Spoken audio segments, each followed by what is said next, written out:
আগামী 1 জুলাই 2026 হতে বাস্তবায়ন করার ঘোষণা দিচ্ছে মাননীয় স্পিকার। দীর্ঘদিনের নানা কর্মসূচির পর অবশেষে বাস্তবতার মুখ দেখতে যাচ্ছে নবম পে স্কেল। নতুন পে স্কেলে সরকারি চাকরিজীবীদের মূল বেতনের অর্থাৎ বেসিকের 50% বাড়ানোর পরিকল্পনা করা হয়েছে। 11 থেকে 20তম গ্রেডের চাকরিজীবীদের ক্ষেত্রে বেসিকের শতভাগ বেতন বৃদ্ধির গুঞ্জনও রয়েছে। নবম পে স্কেল নিয়ে গঠিত পে কমিশনের সুপারিশ অনুযায়ী বর্তমানে প্রথম গ্রেডের মূল বেতন 78,000 টাকা। এটি 50% বৃদ্ধি হলে বেতন দাঁড়াবে 1,17,000 টাকা। দ্বিতীয় গ্রেডের 66,000 থেকে 76,490 টাকা বেড়ে হবে 99,000 থেকে 1,14,735 টাকা। তৃতীয় গ্রেডের 56,500 থেকে 74,400 টাকা বেড়ে হবে 84,750 থেকে 1,11,600 টাকা।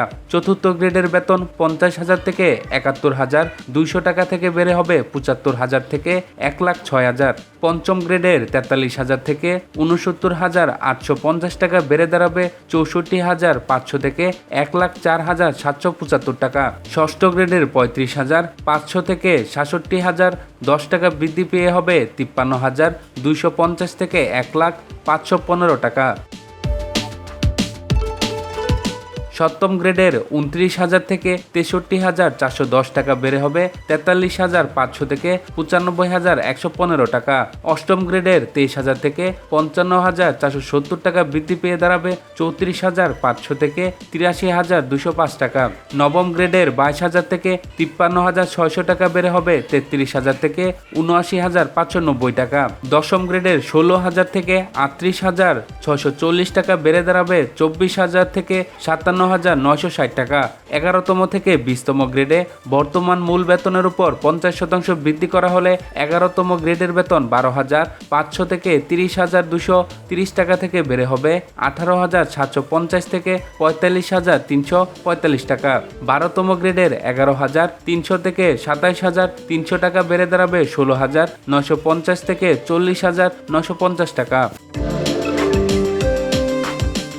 13তম গ্রেডের 11,000 থেকে 26,590 টাকা বৃদ্ধি পেয়ে হবে 16,500 থেকে 39,885 টাকা।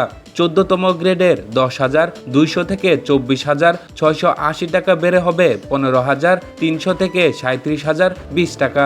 15তম গ্রেডের 9,700 থেকে 23,490 টাকা বৃদ্ধি পেয়ে দাঁড়াবে 14,550 থেকে 35,235 টাকা।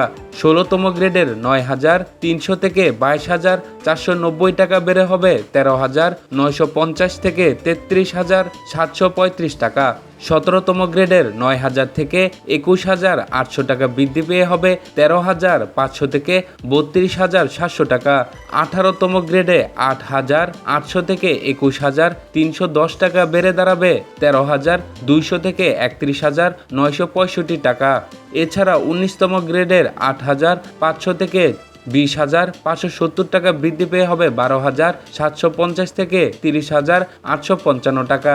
20তম গ্রেডের 8,250 থেকে 20,010 টাকা বেড়ে দাঁড়াবে 12,375 থেকে 30,015 টাকা।